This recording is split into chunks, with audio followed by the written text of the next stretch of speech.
My dear students, मेरे सामने dual nature के टेक्स्ट बुक के सम्स के 11th question and 12th question, ये दोनों आप लोगों ने डाउट के फॉर्मेट में शेयर किया है. So respecting your doubts I will be solving the doubts right now. पहले देखते हैं 11th क्वेश्चन की तरफ. The radiation of wavelength 4500 angstrom is incident on a metal having work function 2 electron volt. So first of all they have given, okay, I'll change the ink. Yeah. They have given the wavelength as 4500 angstrom. Unit stands for 10 raised to minus 10 meter. Okay. Now this is your wavelength and your work function. Phi naught. They have said it is 2 electron volt. Electron volt को अगर हम लोग convert करने की कोशिश करेंगे इस पे जूल में, so that becomes 2 multiplied by 1.6 into 10 raise to minus 19 joule. Okay. This is your, मतलब दिमाग में रख लेते हैं कि भाई जूल में डालना है तो ये डालेंगे, इलेक्ट्रॉन वोल्ट में डालना है तो ये डालेंगे, वट एवर इट इज. अब उसके बाद बोला due to the presence of magnetic field B the most energetic photo electrons emitted in the direction perpendicular to the field move along circular path of radius 20 centimeter. What is the value of magnetic field?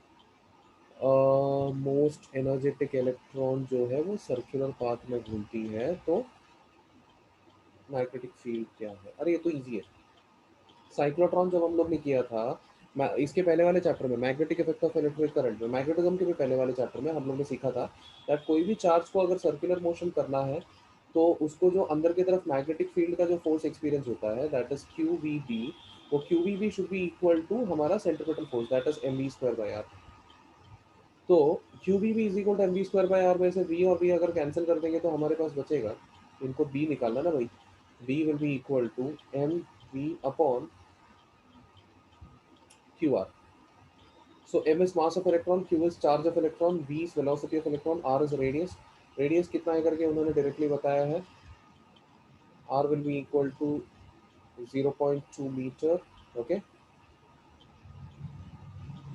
तो बाकी के सारे value substitute कर सकते हैं, provided हमें पता होना चाहिए कि भाई वेलोसिटी कितना है. अब वेलोसिटी कैसे निकालेंगे हम लोग? इन्होंने वेवलेंथ और वर्क फंक्शन का जो वैल्यू दिया उसमें से निकालेंगे. So it's like H C by lambda is equal to work function plus half M we square. Okay. तो इसमें इसमें से v अकेला करना पड़ेगा, बाकी सबको एक तरफ लेके आना पड़ेगा. इसको अगर तुम सॉल्व करेंगे तो तुम्हें इसमें से वेलोसिटी का वैल्यू मिल जाएगा. एंड ये जो वेलोसिटी का वैल्यू है इसको इधर सब्स्टिट्यूट करने के बाद आपको मैग्नेटिक फील्ड का वैल्यू मिल जाएगा. इसको इधर सब्स्टिट्यूट करने के बाद, डू यू अंडरस्टैंड? अब तक किसी को कोई डाउट? No sir. जस्ट एक बार एनालाइज कर लो आप लोग, कुछ भी अगर डाउट है तो पूछ लो.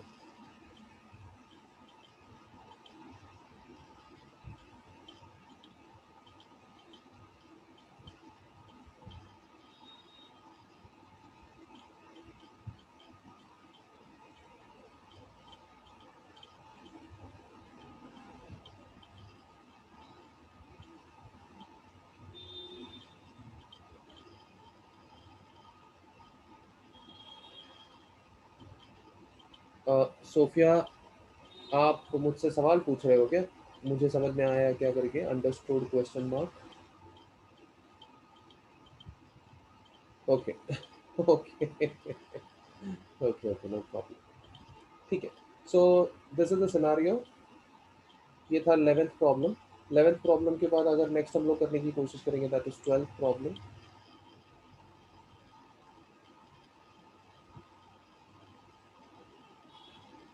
Given the data of incident wavelength and, अच्छा वो अगले इसमें है. ठीक है, ये नोट डाउन कर लो, इसको आगे सॉल्व करो तब जाके मैं अगला कर पाऊंगा. जल्दी से करो, I will give you 2 minutes, क्योंकि 12th का अगले इसमें है, मुझे ये बिठाना पड़ेगा तब जाके मैं वो एक्सेस कर पाऊंगा.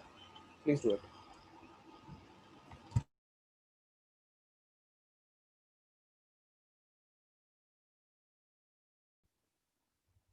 या मैंने अभी भी जस्ट रिकॉर्डिंग स्टार्ट किया, तो मैं वापस इसको रिपीट करता हूँ. यहाँ पर बच्चे लोग, हम लोग ने क्या क्या किया है. एक तो 12th सम. 12th सम जो है, 12th सम आप लोगों ने डाउट बोला है टेक्स्ट बुक में से, इसी वजह से 12th सम दिया है. उसके अंदर डेटा में दिया हुआ है लैम्डा 1 का वैल्यू दिया, लैम्डा 2 का वैल्यू दिया है. अगर आप देखेंगे तो दो अलग अलग वेवलेंथ का वैल्यू दिया हुआ है. Just giving you a short recap. Given the following data. Data में क्या दिया हुआ है नेक्स्ट पेज में इधर दिखाई देगा आपको. ये एक वेवलेंथ, ये दूसरा वेवलेंथ, जैसे दो वेवलेंथ दिया हुआ, उसका करस्पॉन्डिंग दो स्टॉपिंग पोटेंशियल भी दिया हुआ है। So what they want us to do, wavelength और stopping potential दिया है, they want us to find Planck constant, they want us to find work function, and they want us to find threshold frequency, and they want us to find corresponding threshold wavelength. Okay, कितने चीजें हम लोग को find करने हैं. Let's try to find these things. तो ये रहा अपना व्हाइट बोर्ड, यहाँ पर मैंने सारा डेटा लिखा हुआ. मैंने फर्स्ट वेवलेंथ लिखा, सेकंड वेवलेंथ लिखा, फर्स्ट करस्पॉन्डिंग स्टॉपिंग पोटेंशियल लिखा, सेकंड करस्पॉन्डिंग स्टॉपिंग पोटेंशियल लिख लिया मैंने. ओके, तो ये सारी चीज़ें लिखने के बाद इक्वेशन बनाए, H C by lambda minus five naught is equal to E V naught, जिसमें फर्स्ट वाला डेटा अगर डाल दिया तो अपने को ये इक्वेशन मिल गया, that is equation number one. Then second equation में h C by lambda two is equal to minus five naught, इधर टू नहीं आएगा, सिर्फ फाइव नॉट ही आएगा, क्योंकि फाइव नॉट दोनों रेडिएशन के लिए सेम रहने वाले हैं. इसमें अगर सब्सटीट्यूट किया तो हमें मिलेगा वापस वही एच मल्टीप्लाइड बाय सी का वैल्यू हो जाएगा 3 × 10⁻⁸ अपॉन, यहाँ पर सेकंड वाला वेवलेंथ हो जाएगा two, it's like 3650, so I can write it as 3.65 into 10⁻⁻7, ये एंगस्ट्रॉम यूनिट को कन्वर्ट करके होता है, is equal to minus five naught is equal to, second वाले इसमें इक्वल टू में क्या आता है, ई वी नॉट टू आता है, ई का वैल्यू आता है 1.6 into 10⁻⁻19 multiplied by V naught two is how much, 0.5 it is. This is equation number two. आप एक काम कीजिए, इन दोनों इक्वेशन को सब्ट्रैक्ट कीजिए, वन और टू को माइनस कीजिए, सॉल्व करेंगे तो आपको क्या मिलेगा, एच मिल जाएगा. ओके, एक बार एच मिला, सब्स्टिट्यूट करो यही एच को फर्स्ट इक्वेशन में या फिर सेकंड इक्वेशन में, तो मैं लिख रहा हूँ यहाँ पर सब्स्टिट्यूट एच इन वन, तो आपको फाइव मिल जाएगा, फाइव नॉट मिल जाएगा. ओके, तो चार सवाल पूछे हैं उन्होंने, एच, फाइव नॉट और थ्रेशोल्ड फ्रीक्वेंसी और वेवलेंथ. एक बार फाइव नॉट मिल गया, एच मिल गया आपको, फाइव नॉट मिल गया, ये दोनों चीजें मिल गई आपको, फिर क्या करने का, phi naught is equal to H nu naught का फॉर्मूला यूज करने का, इसमें से न्यू नॉट फाइंड करने का. देन वही phi naught is equal to H C by lambda naught का फॉर्मूला यूज करने का, इसमें से लैम्डा नॉट फाइंड करने का. हो गया चार सवाल, चारों सवाल का जवाब ये रहा आपके सामने. Please note it down. मैं पूरा का पूरा सॉल्व करके इजीली लिख दे रहा हूँ, because I want you guys to practice.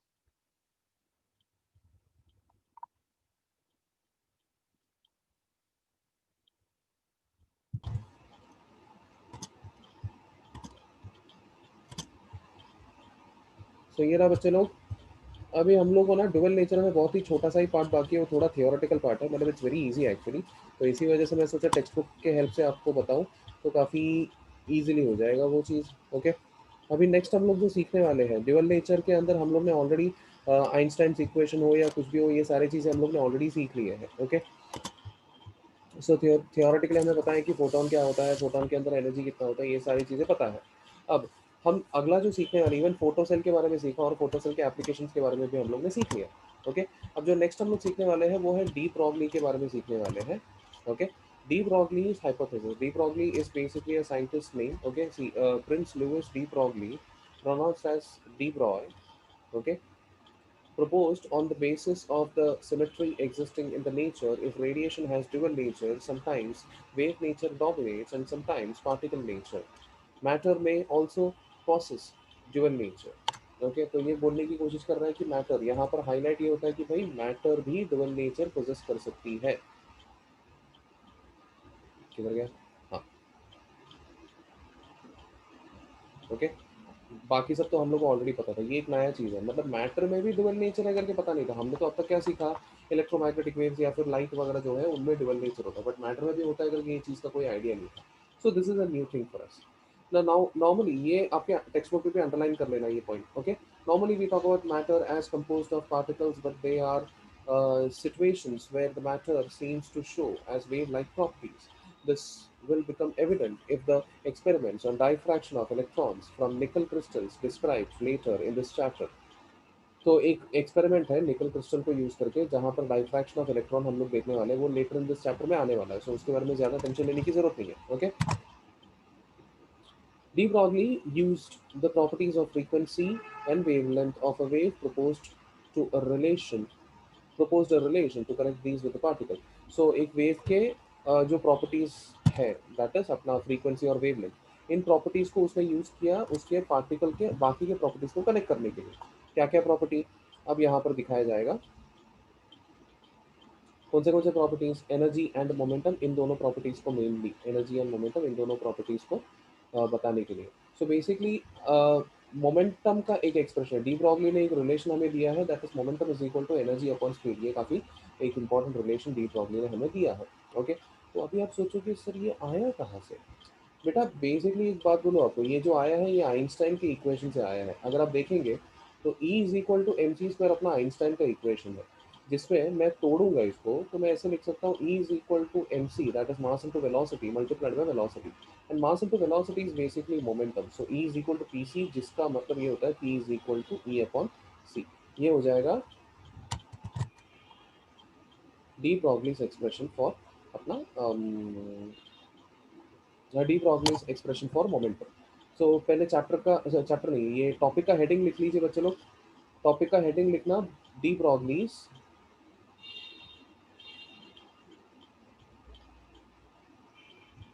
D Broglie's hypothesis.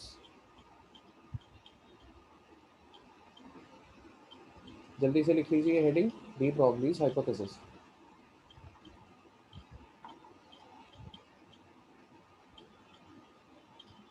Okay, ठीक है, ये हेडिंग आपने लिख लिया करके अज्यूम कर रहा हूँ मैं। डी ब्रॉगली लिखते हैं हम, मैं ब्रॉगली ब्रॉगली जानबूझकर बोल रहा हूँ बिकॉज मैं चाहता हूँ कि आप लोग उसको प्रॉपरली स्पेलिंग से लिखें, लेकिन जब प्रोनाउंस करेंगे तो डी ब्रॉय करके बोलना, don't say de Broglie, okay, से डी ब्रॉय।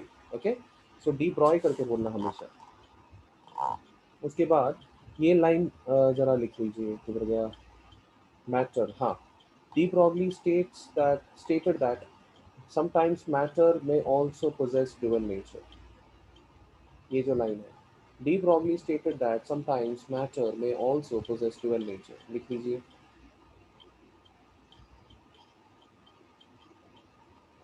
ठीक है,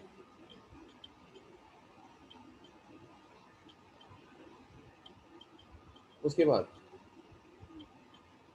ये एक्सप्रेशन लिख लीजिए, E is equal to M C square, उसके नीचे E is equal to M c multiplied by t, उसके बाद E is equal to p c, then P is equal to E upon c. ये लिख लीजिए first.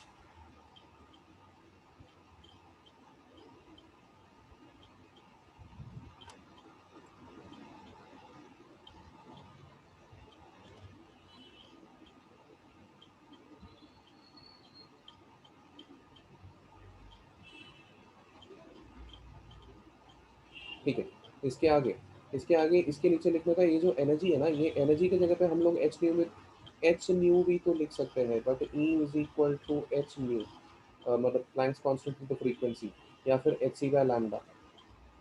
तो ऐसा अगर लिखने की कोशिश करेंगे, ये ई की जगह पे सब्सटीट्यूट अगर करेंगे, तो इसको मैं लिख सकता हूँ ई की जगह पे h C by lambda upon c. Okay, c और सी कैंसिल हो जाएगा तो हमारे पास बचेगा एक expression, that is P is equal to H upon lambda. यहाँ तक लिख लीजिए, P is equal to H upon lambda तक।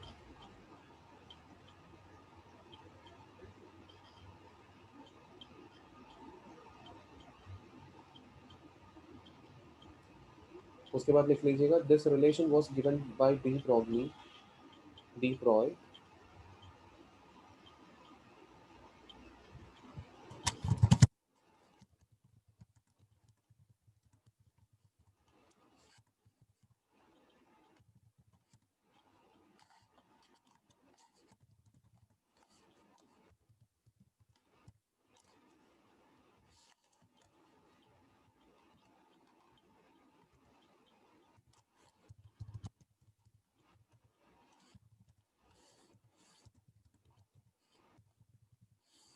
ये लिख लीजिए, as per de Broglie's hypothesis, de Broglie gave us a relation, I'll give you this relation.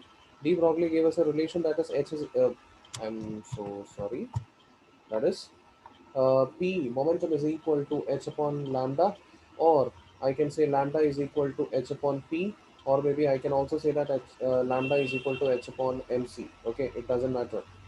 so ये relation जो है ना, ये डी ब्रॉगली ने हमें दिया था। बट आप एक बात अगर सोचेंगे, तो we are very well aware that, just a moment, या, if you observe over here, We are very well aware that energy is equal to half mv square. हमें पता है this energy is equal to half m v square. Therefore ये c की जगह पे v भी डाल सकते हैं, उसमें कोई दिक्कत नहीं है. Therefore v की जगह पे मैं लिख सकता हूँ, बाकी सब चीज़ें इधर अगर लेके आया तो इधर आए तो 2 टाइम्स e हो जाएगा, m नीचे आ गया तो अपॉन m हो जाएगा, स्क्वायर इस तरफ आ गया तो स्क्वायर रूट हो जाएगा. So this will be 2 times energy upon m. Okay. तो ये जो लैम्डा का एक्सप्रेशन हम लोग ने अभी निकाला है, दैट इज देयरफॉर मैं बोल सकता हूँ lambda will be equal to H upon M V जो है, वी की जगह पे ये चीज़ें अगर सब्सटीट्यूट कर दूंगा तो I will be getting H upon M square root of 2e upon M. मतलब ये 2e अपॉन एम डिनोमिनेटर में लिखूंगा तो उल्टा ही लिखूंगा ना भाई, तो वही किया मैंने यहाँ पर, square root of 2e upon M करके उल्टा करके लिख लिया मैंने. ओके. अब एक काम करता हूँ, मैं इसको एम को अंदर ले लेता हूँ मैं. So therefore lambda is equal to H upon M को अगर अंदर ले लिया तो ये एम अगर अंदर आ गया तो स्क्वायर रूट के अंदर आ गया तो एम स्क्वायर बनेगा. वो एम स्क्वायर में से एक एम अगर कैंसिल किया तो अंदर बचेगा सिर्फ एक ही m, that is 2e m. ये अंदर बचेगा स्क्वायर रूट के अंदर.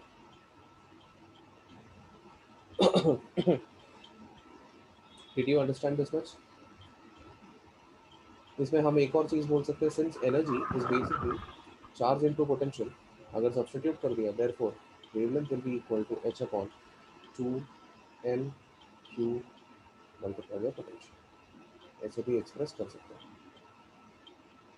So all these theory where de Broglie's connecting all these wavelength expressions with matter, okay, is called as de Broglie's hypothesis. So मैं just एक conclusion देता हूँ कि de Broglie ने basically क्या क्या बताया हमें. de Broglie ने basically ये बताया कि भाई हर एक मैटर जो होते हैं वो वेव की तरह बिहेव करती है. अब वेव की तरह बिहेव करते करके उसने तो सिर्फ थियोरेटिकली बताया, मैं आपको थोड़ा सा प्रैक्टिकल उसका पिक्चराइजेशन भी देता हूँ. मान लीजिए कि ये अंदर छोटा सा एक न्यूक्लियस है, इसके आजू बाजू में इलेक्ट्रॉन्स ट्रैवल करते हैं, ये तो आप जानते ही हो, ये इलेक्ट्रॉन्स का पाथ है. अब इलेक्ट्रॉन्स जब ट्रैवल करती है तो हम क्या सोचते हैं हम सोचते हैं कि भाई इलेक्ट्रॉन सिर्फ ऐसे सर्कुलर मोशन कर रही है, लेकिन एक्चुअल में देखा जाएगा तो इलेक्ट्रॉन जो है ना वेव की तरह ट्रैवल करती है. मतलब नीचे आएगी, फिर थोड़ा ऊपर जाएगी, फिर बाद में नीचे आएगी, फिर थोड़ा ऊपर जाएगी, फिर नीचे आएगी, फिर ऊपर जाएगी, ऐसा वेव की तरह ट्रैवल करती है. तो ये कंटिन्यूसली इलेक्ट्रॉन जब वेव की तरह ट्रैवल करती है, so this is a matter which was expected to move straight but it is moving like a wave. So there is a vibration. So there are wave forms जो matter में से हमेशा निकलती है. सो अगर इलेक्ट्रॉन भी ऐसे ही मूव कर रही है वेव्स की तरह, तब जाके डी ब्रॉगली ने बोला कि भाई हम मैटर को भी वेव से कनेक्ट कर सकते हैं. इसीलिए मैटर के मास को, मैटर के एनर्जी को, इन सारी चीज़ों को उन्होंने वेव के साथ कनेक्ट किया. मैटर के मोमेंटम को, इन सारी चीज़ों को उन्होंने वेव के साथ कनेक्ट किया, पार्टिकल के मोमेंटम के साथ. अभी ये जो प्लैंक्स कांस्टेंट है ये भी पार्टिकल का एनर्जी के कंपोनेंट में आता है, तो उसको भी वेव के वेवलेंथ के साथ कनेक्ट किया उन्होंने. So this is the conclusion of de Broglie's hypothesis. Am I clear?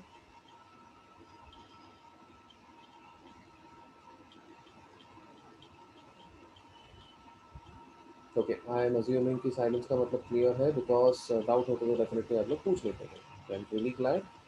And chat में भी आप लोगों ने रिप्लाई किया, दैट्स ग्रेट, वंडरफुल. ठीक है, so please note it down my dear children.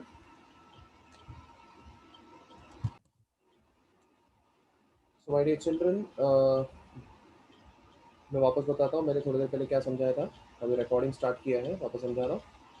For an electron moving through a potential difference of v, मान लीजिए एक इलेक्ट्रॉन इतने पोटेंशियल डिफरेंस से मूव कर रही है, तो ये फॉर्मूला हम यूज कर सकते हैं, आपको पता है. ओके, तो बेसिकली बोलने की कोशिश कर रही है कि यहाँ पर एक पॉइंट है, यहाँ पर दूसरा पॉइंट है, इधर पोटेंशियल v1 है, इधर पोटेंशियल v2 है, इन दोनों के बीच में कुछ तो पोटेंशियल डिफरेंस है. यहाँ से जब एक इलेक्ट्रॉन ट्रैवल करती है तो एक वेव फॉर्मेट में ट्रैवल करती है, तो वेव फॉर्मेट में कितना वेवलेंथ कवर करती है, वेवलेंथ का एक्सप्रेशन है ये. अब ये वेवलेंथ का जो एक्सप्रेशन है, वो एक्सप्रेशन हम लोग ने अभी भी डराइव किया था. उसमें एच का वैल्यू आप डाल दीजिएगा 6.63 into 10⁻34. 2 into mass of electron का value 9.1 into 10⁻31. and charge of electron is 1.6 into 10⁻19. When you solve all the values, you will get the value of lambda as 1.228 into 10⁻9 meter upon square root of volts. ये लिख लीजिए. ये nanometre में रहेगा। Actually nanometre का नहीं लिखा तो भी चल जाएगा। नैनोमीटर से भी ज़्यादा इंपॉर्टेंट जो होता है, I tell you, see nanometre से भी ज़्यादा इंपॉर्टेंट इज एंगस्ट्रॉम। सो अगर आप 10⁻⁹ मेंटेन कर रहे हो तो उसको एंगस्ट्रॉम पे नैनोमीटर पे लिखना पड़ेगा। लेकिन अगर आप एंगस्ट्रॉम पे लिखना चाहते हो, wavelength in angstrom, okay, this is lambda in angstrom will be equal to 12.28 upon square root of v. That's your answer. क्योंकि 10⁻⁹ को मैंने 10⁻⁻10 करने के लिए डेसिमल को एक और बार शिफ्ट कर दिया। This is the actual expression. इसको हम एंगस्ट्रॉम में लिखेंगे तो एसआई यूनिट में एक्चुअल एक्सप्रेशन ये होता है। एंगस्ट्रॉम में लिखेंगे तो ये होगा, उसके अलावा नैनोमीटर में लिखेंगे तो ये होगा। Please note it down. तो बच्चे लोग, नेक्स्ट टॉपिक जो हम लोग सीखने वाले हैं, that is about, this is the last topic of this chapter. It's basically an experimentation जिसने जो किया था डाइवर्सन और जर्मर ने मिलके। Okay, Davisson and Germer experiment basically क्या है, उसका स्ट्रक्चर जैसे कि आप देख सकते हो, ऐसे थोड़ा मतलब थोड़ा अजीब व गरीब स्ट्रक्चर है। इसको एक एक करके मैं आराम से बताता हूँ कि कहाँ पर क्या क्या है। ओके, इसका कंस्ट्रक्शन वगैरह यूज होता है। अब बेसिकली ये एक्सपेरिमेंटेशन से हम लोग वेरीफाई करने वाले हैं कि थोड़ी देर पहले हम लोग ने जो फॉर्मूला देखा, ये वाला जो फॉर्मूला हम लोग ने देखा, ये वाला फॉर्मूला करेक्ट है करके हम लोग एक्सपेरिमेंट में उसको वेरीफाई करने वाले हैं। Let's try to do that. A schematic of the experimental arrangement of Davison and Germer experiment is shown in the figure. Okay, figure में दिखाया है. The whole setup is enclosed in an evacuator chamber. It uses electron gun, a device to produce electrons by heating a tungsten film F using a battery B. So ये रहा एक, ये एक battery है, मतलब हाँ यहाँ पर एक बैटरी B है, यहाँ पर एक टंगस्टन फिल्म है F। इस डिवाइस को ऑपरेट करके यहाँ से इलेक्ट्रॉन्स को फुक फुक फुक फुक फुक करके शूट करने की कोशिश करते हैं वो लोग। सो इलेक्ट्रॉन को हीट कर, मतलब टंगस्टन फिल्म को हीट करके वहां से इलेक्ट्रॉन को गन की तरह शूट करने की कोशिश करते हैं। Okay, the electrons from the gun are accelerated through the vacuum to a desired velocity by applying suitable accelerating potential across the cylindrical anode and are collimated into the focused beam. Okay, so यहाँ पर ये रहा ये cylindrical anode. ये cylindrical anode basically क्या करता है, ये इलेक्ट्रॉन्स जो भी आते हैं, वो इलेक्ट्रॉन्स क्या होता है, अभी गन से जब निकलता है, अभी इमेजिन करो एक बंदा कंटिन्यूसली शूट कर रहा है, तो जरूरी नहीं होता है कि सारे के सारे बुलेट्स एक के पीछे एक के पीछे जाए। हो सकता है थोड़ा ऊपर नीचे हो सकता है, इलेक्ट्रॉन्स की केस में भी थोड़ा सा ऊपर नीचे हो सकता है। ओके, इलेक्ट्रॉन्स तो बहुत ही छोटा, बुलेट तो फिर भी कंपैरेटिवली बहुत बड़ा होता है, इलेक्ट्रॉन्स तो बहुत ही छोटा होने की वजह से थोड़ा और किधर भी स्कैटरिंग हल्का सा हो सकता है। तो यहाँ पर क्या कर रहा है, ये जो एनोड है, ये एनोड ये सारे के सारे जो भी हल्के फुल्के से बिखरे हुए इलेक्ट्रॉन्स भी अगर रहेंगे ना, तो उनको भी एक पर्टिकुलर लाइन पे लेके आके एक फोकस पे लेजर बीम की तरह उसको आगे की तरफ भेजते हैं। ये इस एनोड का काम है। इस एनोड को फंक्शनिंग रखने के लिए यहाँ पर एक पावर सप्लाई है जो इस एनोड को फंक्शनिंग रखता है। वही पावर सप्लाई इसको इलेक्ट्रॉन गन को भी फंक्शनिंग रख सकता है। तो ये एक पावर सप्लाई है। ये पावर सप्लाई के नीचे रेयोस्टेट इसलिए लगाया है क्योंकि क्या बोलते हैं उसको, पावर जितना ज़रूरत है उतना ही देना है। मतलब अगर बहुत ज़्यादा स्कैटरिंग है तो ज़्यादा पावर देना देंगे, बहुत कम स्कैटरिंग है तो कम पावर दिया तो भी काफ़ी हो जाएगा। This beam of electron falls into a nickel crystal and is scattered in different directions by the atom of nickel of the crystal. मतलब ये रहा निकल मटेरियल का एक क्रिस्टल है, यहाँ पर ये बीम ऑफ इलेक्ट्रॉन्स डायरेक्टली इधर ही आके हिट होती है। तो इट इज ऑब्जर्व कि यहाँ से रिफ्लेक्ट होकर अलग अलग डायरेक्शन पे, ये जो है ना ये पूरा डिटेक्टर है। ओके, ये जो आपको दिखाई दे रहा है ये पूरा डिटेक्टर है। ये डिटेक्टर पे हर जगह पे बेसिकली इलेक्ट्रॉन्स ऑटोमेटिकली गिर जाता है। मतलब यहाँ से रिफ्लेक्ट होता है, रिफ्लेक्ट होकर स्कैटरिंग जब जब करके हर जगह पे स्कैटर होके गिर जाता है। Okay, thus in Davison and Germer experiment, मैं थोड़ा सा इसको ऊपर ले लेता हूँ, experiment, electrons where used in place of light waves. तो हम लोग ने सीखा है कि भाई लाइट वेव्स हम लोग ने 11th में भी सीखा है और 12th में भी सीखा है। लाइट के बारे में सीखा है कि भाई वो रिफ्लेक्ट होके जो रफ सरफेस होती है, कोई भी रफ सरफेस पे अगर गिरेगी तो रिफ्लेक्ट होके अलग अलग डायरेक्शन पे स्कैटर हो जाती है। आपको अगर याद नहीं तो बताता हूँ, इमेजिन करो ये एक रफ सरफेस है, यहाँ पर दो तीन पैरेलल लाइट रेज अगर आपने भेजा तो जब जाएगी तो अलग अलग डायरेक्शन पे वो निकलती है। ओके, इसको बोलते हैं स्कैटरिंग। ये सेम चीज इलेक्ट्रॉन्स के साथ भी हुआ, इलेक्ट्रॉन्स को भी मैंने भेजा था एक साथ, लेकिन वो अलग अलग डायरेक्शन पे स्कैटर होके जा रही है। Okay, so scattered electrons were detected by an electron detector and the current was measured with the help of galvanometer by moving the detector on a circular scale, it that is by changing the scattering angle theta। मतलब यहाँ पर ये रहा एक device है, just a moment, मैं इसको हल्का सा, या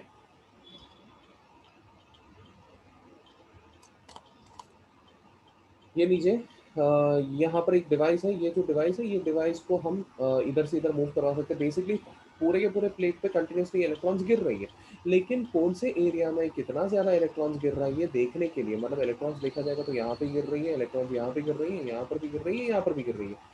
ये प्लेट को अगर हम यहाँ पर रखेंगे तो हमें पता चलेगा कि इधर कितना इलेक्ट्रॉन गिरा है, मतलब इलेक्ट्रॉन का डेंसिटी पता चलेगा। कैसे पता चलेगा? बेसिकली इलेक्ट्रॉन है, करंट कंडक्ट कर सकता है। मैं उधर एक, मतलब इस सेंसर के साथ एक गैल्वेनोमीटर अटैच्ड है, जो गैल्वेनोमीटर करंट फ्लो को डिटेक्ट कर सकता है। मतलब बेसिकली जितना ज़्यादा इलेक्ट्रॉन गिरेगा उतना ही ज़्यादा करंट फ्लो को डिटेक्ट करेगा गैल्वेनोमीटर। एंड यही सेंसर को यहाँ पर रखूंगा तो पता चलेगा कि इधर कितना इलेक्ट्रॉन गिरा। यही सेंसर को इधर रखा तो पता चला कि इधर कितना इलेक्ट्रॉन, इधर भी पता चला, इधर भी पता चला। अलग अलग जगह पे मुझे पता चलेगा कि कितने कितने कितने इलेक्ट्रॉन्स गिर रहे हैं। Okay,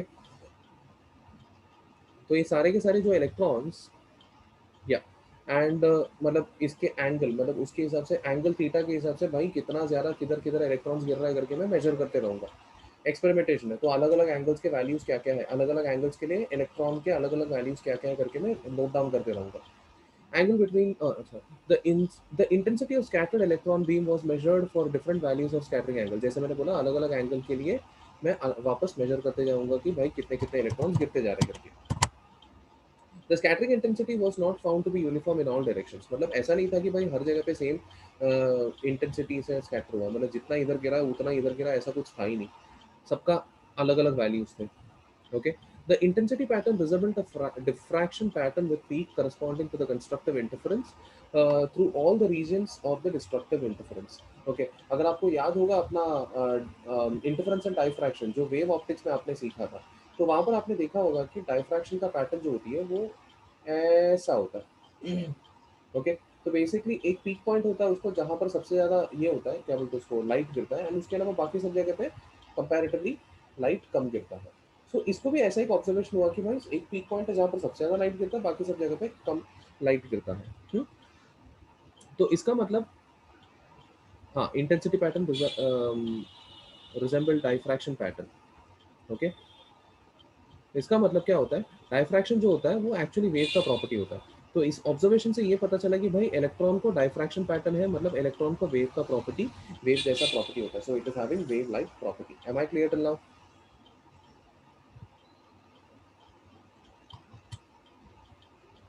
okay, that's great.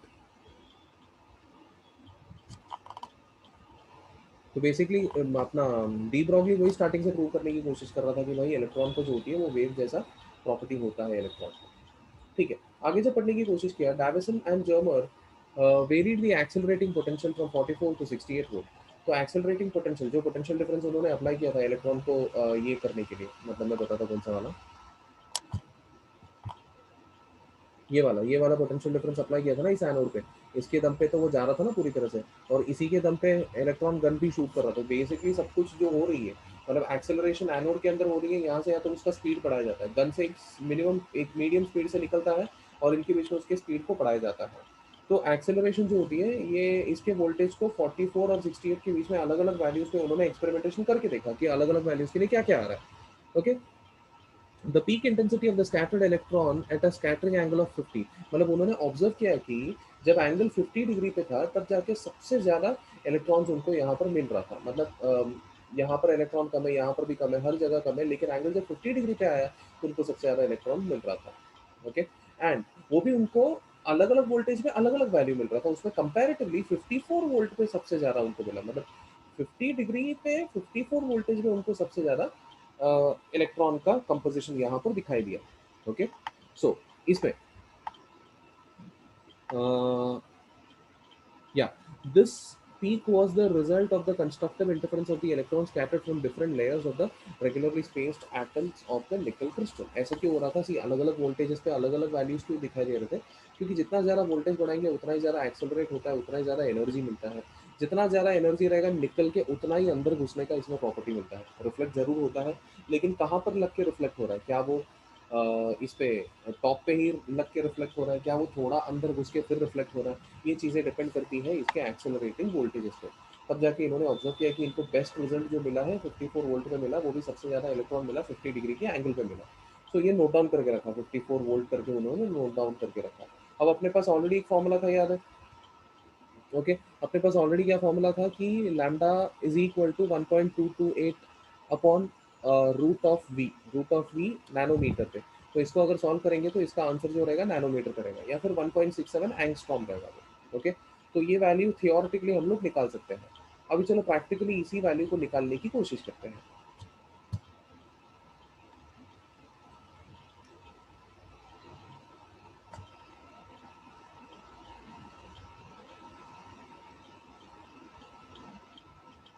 Practically इसी वैल्यू को निकालने की कोशिश जारी है। From the electron diffraction measurements the wavelength of the matter wave associated with the electron was 0.165। जैसे कि अच्छा इन्होंने उसका कैलकुलेशन दिया नहीं। Okay okay, there is a calculation involve जो एक्चुअली देना चाहिए था रे। Just a moment, let me just check. इन्होंने टेक्स्ट बुक में कहीं और जगह पे दिया है क्या?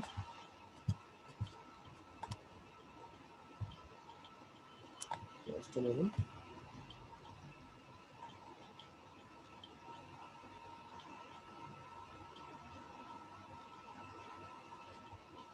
ओके, दिया नहीं है, ठीक है। चलो बच गए तुम लोग। लास्ट ईयर तक तो फॉर्मूला भी रखना चाहिए था, मतलब उसका प्रूफ नहीं था। ठीक है, अगर फॉर्मूला इन्होंने दिया नहीं तो मैं खाली फुकट आपका कॉम्प्लिकेशन नहीं पढ़ाता, आप लोग बच गए actually.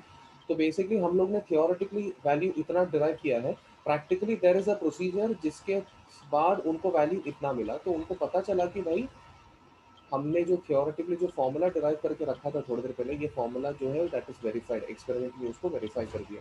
This was the job of de Broglie basically. Okay, तो बेसिकली इधर कंक्लूजन में वही लिखा है, डाविसन एंड जर्मर एक्सपेरिमेंट जो होती है वो डी ब्रॉगली के हाइपोथेसिस को थोड़ा और वेरीफाई कर दिया उन्होंने।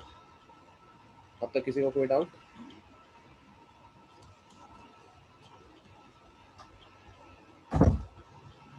Any doubt till now? Okay okay, that's great. ठीक है,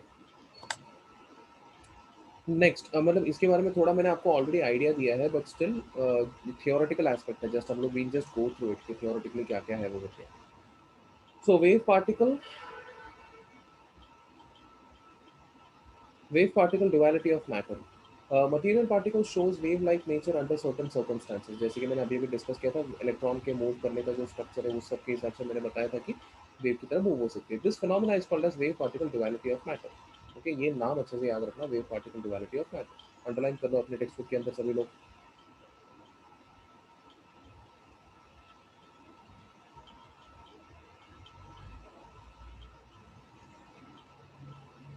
okay, the frequency omega, wave number K, ये सब चीज़ें वेव मोशन में हम लोग ने देखा है, are used to describe waves in classical theories, while mass m, momentum p are used to describe particles.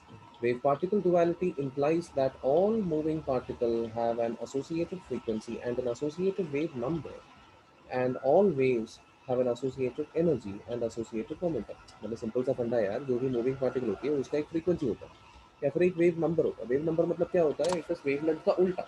Okay, कितने वेव्स कवर होते हैं 1 मीटर के अंदर, उसको बोलते हैं wave number. And all wave जो होती है उसका कुछ ना उसका एनर्जी होगा, और उसके अलावा उसका कुछ ना उसका मोमेंटम भी होगा। उसका रिलेशन भी हम लोग ने देख लिया था ना, कि अपना P is equal to H upon c वाले में से जो हम लोग ने डिराइव किया था डी ब्रॉगली का एक्सप्रेशन, उसमें से हम लोग को वो एक्सप्रेशन भी पता चल जाता है। We come across the wave duality of matter due to quantum behavior when we are dealing with microscopic objects। मतलब छोटे छोटे ऑब्जेक्ट से जब डील करता है तब जाके वेव का ड्यूअलिटी, मतलब वेव फॉर अपना इलेक्ट्रॉन्स वेव फॉर्मेट में ट्रैवल करती है, ये सब चीज़ें हमें तब दिखाई देती है जब हम लोग बहुत ही छोटे छोटे चीज़ों पे, इलेक्ट्रॉनिक लेवल पे, माइक्रोस्कोपिक लेवल पे काम करते हैं, तब जाके दिखाई देता है, वरना तब तक तो दिखाई भी नहीं देता है एक सेकंड में। Okay, so if all material objects in motion are have an associated wavelength, why do we not talk about wavelength of a child running with speed v on pathway 2 meter, on a car moving with speed on the road 20 meter wide? To understand this, let us calculate these equations। चलो भाई calculate करके देखते हैं। A student weighing 45 kg is running with a speed of 8 km per hour on footpath 2 meter wide. A small car weighing 1200 kg is moving with a speed of 60 km per hour on a path of 20 meter wide। Calculate the de Broglie wavelength. C, इसका velocity दिया है, मास दिया है, दोनों का v1 m1 v2 m2 दिया होगा, पहले वाले का P1 मोमेंटम हम निकाल सकते हैं, दूसरे वाले का भी P2 मोमेंटम निकाल सकते हैं मास इनटू वेलोसिटी करके। डी ब्रॉगली वेवलेंथ फाइंड करने बोला, wavelength lambda is equal to h upon p, ये तो हम जानते ही है, बस सब्स्टिट्यूट कर लीजिए, आंसर आ जाता है। स्टूडेंट के लिए डी ब्रॉगली वेवलेंथ आ जाता है, सिमिलरली कार के लिए भी आ जाता है। मतलब प्रैक्टिकली स्पीकिंग स्टूडेंट या कार वेव की तरह भागता नहीं है, मतलब वो अज्यूम कर रहे हैं कि भाई जो इलेक्ट्रॉन के साथ होता है वैसा अगर स्टूडेंट के साथ होता तो कैसे हम लोग उसका वैल्यू फाइंड कर सकते थे, ऐसा। ठीक है। अब उसके बाद क्या दिया हुआ है, the wavelength calculated in example 14.5 is neglected as compare to the size of the moving objects. हाँ, दैट मीन्स मतलब अगर सच में अगर सारे के सारे इलेक्ट्रॉन्स एक ही डायरेक्शन पर वाइब्रेट भी होते हैं, बच्चा जब जाता है तब बच्चे के अंदर का हर एक इलेक्ट्रॉन अगर वाइब्रेट भी होता है इसी पर्टिकुलर वेवलेंथ से, तो ये वेवलेंथ जो है ना वो इतना मतलब वेवलेंथ इतना छोटा है कि अगर सच में वाइब्रेट भी होता था ना तो भी हमें दिखता नहीं था वो। इसी वजह से हम जब रियलिटी में जब देखने की कोशिश करते हैं बच्चा जब भाग रहा है तो हमें सिर्फ भागते हुए दिखाई देगा, बच्चा वाइब्रेट होकर भागते हुए दिखाई नहीं देता है क्योंकि उसका वाइब्रेशन फ्रीक्वेंसी बहुत ही ज़्यादा एंड वेवलेंथ जो है बहुत ही ज़्यादा छोटा हो जाता है। Therefore, the wavelengths associated with microscopic particles do not play a significant role on our everyday life. We need not to consider their wave nature, and the wavelength for microscopic particles are also small, so they cannot be measured. On the other hand, if we try to estimate the associated de Broglie wavelength of the moving electron passing through a small aperture of size 10 raised to minus 10 meter of an oxygen molecule in the air, we find that the significance can as अच्छा from the following example, उन्होंने एक और example दिया हुआ है, calculate the de Broglie wavelength of an electron moving with kinetic energy 100 electron volt passing through a circular hole of diameter 2 angstrom. So इन्होंने energy दिया हुआ है and they are asking us to find the velocity. अभी velocity का expression कैसे, half M we square is equal to energy में से अगर हम करेंगे तो वेलोसिटी हम फाइंड कर सकते हैं इसका। एक बार वेलोसिटी मिल गया तो उसमें से हम लोग मोमेंटम फाइंड करेंगे मास इनटू वेलोसिटी करके, एंड बाद में डी ब्रॉगली वेवलेंथ फाइंड करने के लिए lambda is equal to H upon p करेंगे, सॉल्व करेंगे, हमें मिलेगा 1.23 angstrom will be the wavelength. So this is a considerably good amount of wavelength. The wavelength of an electron in the above example is comparable to the size of the hole. हाँ, ये जो wavelength है अभी whole का diameter कितना था 2 angstrom था, तो ये वेवलेंथ कितना है 1.23 एंगस्ट्रॉम है। तो जितना होल है, अभी वेवलेंथ का मतलब तो आप जानते ही हो ना, वेव का लेंथ, ओके। सो जितना बड़ा होल है, जितना बड़ा होल होगा वेवलेंथ भी ऑलमोस्ट उसे मैचिंग मैचिंग है। तो इसका मतलब ये होता है कि भाई उसमें से वेव के फॉर्मेट में अगर पास हो रही है तो हमें क्लियर कट समझ में आएगा कि इलेक्ट्रॉन स्ट्रेट पास हो रही है या वेव जैसे पास हो रही है करके, ओके। ठीक है, yes, and hence we are done. So basically de Broglie ने हमें क्या क्या बताया, डी ब्रॉगली ने हमें बताया कि भाई जो भी चीज़ें हमें लगता है कि भाई वो स्ट्रेट जा रही है, जो भी चीज़ें हमें लगता है कि वो स्ट्रेट जा रही है वो एक्चुअली स्ट्रेट नहीं जाता, वो हमेशा एक सेट ऑफ वाइब्रेशन के साथ है। इलेक्ट्रॉन रहेगा तो इलेक्ट्रॉन का इतना बड़ा वाइब्रेशन दिखाई देता है, लेकिन अगर कोई बच्चा अगर भाग रहा है, स्ट्रेट भाग रहा है, तो उसके अंदर के हर एक इलेक्ट्रॉन्स वाइब्रेट होते हैं और वाइब्रेट हो के जाता है वो, लेकिन वाइब्रेशन इतना छोटा होता है कि वो वाइब्रेशन हम डे टू डे लाइफ में देख नहीं पाएंगे, अगर देखा तो भी वो भागने के स्पीड की वजह से हम उसको परख नहीं पाएंगे। तो इसी वजह से हम जब कंसिडर करते हैं तो we simply consider straight path. And here we, and with the help of this example, let me just check, इससे रिलेटेड न्यूमेरिकल्स भी होंगे वैसे।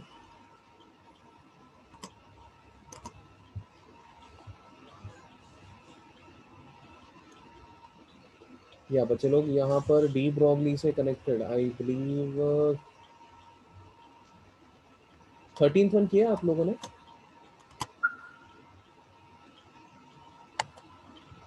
Can I get a reply please, 13th one किया है क्या आप लोगों ने?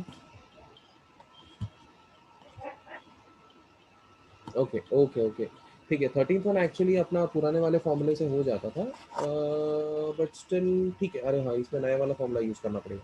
तो ठीक है, डी ब्रॉगली की कॉन्सेप्ट से 13 से लेकर 13th हो गया, 14th, देन 15, 16, 17, 18, ऐसे ये 6 सम्स आप लोग सॉल्व कर सकते हैं। अगर आप लोग देख लेंगे तो जो फॉर्मूला हम लोग ने नोट डाउन करके रखा है वही फॉर्मूले से अपना पूरा का पूरा काम हो जाएगा। मैं चाहता हूँ कि आप लोग ये 6 न्यूमेरिकल सॉल्व करें, और इसमें से कुछ अगर डाउट हो तो कल के दिन में मेरे पास आपके डाउट्स शेयर कीजिएगा, ओके। मैं उसके हिसाब से आप लोगों को कल के लेक्चर में आप लोगों का डाउट सॉल्व करके दूंगा। Am I clear?